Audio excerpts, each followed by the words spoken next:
নমস্কার বন্ধুরা, আজ আমি বানাচ্ছি কলমি শাকের চচ্চড়ি। তার জন্য আমার লাগবে কলমি শাক, কুমড়ো, পটল, আলু আর বেগুন। কড়াইটা গরম করে তেল দিয়ে তার মধ্যে আমি বড়িটা ভেজে নেব। বড়িটা আমার ভাজা হয়ে গেছে, এবার উঠিয়ে নেব।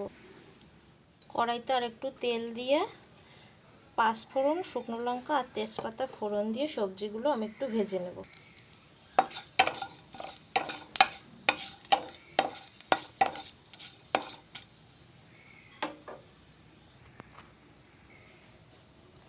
সবার আগে আমি কুমড়ো,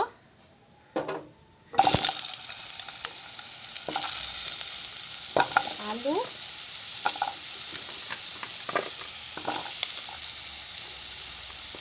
ভেজে নেব। তারপর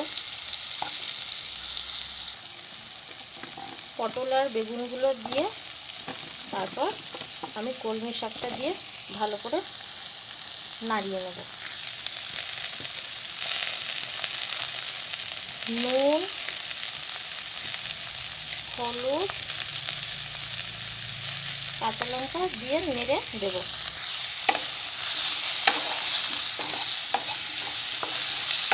অল্প করে একটু ঢেকে দেব, তারপরে শাকটা দিয়ে দেব।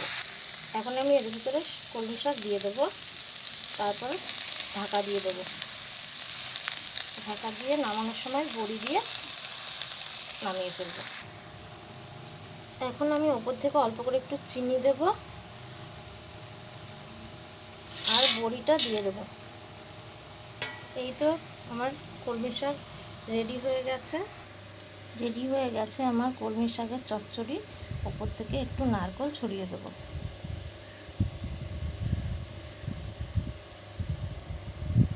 তো কেমন লাগলো বন্ধুরা জানিও, আর ভালো লাগলে একটা লাইক, কমেন্ট আর শেয়ার করে দিও।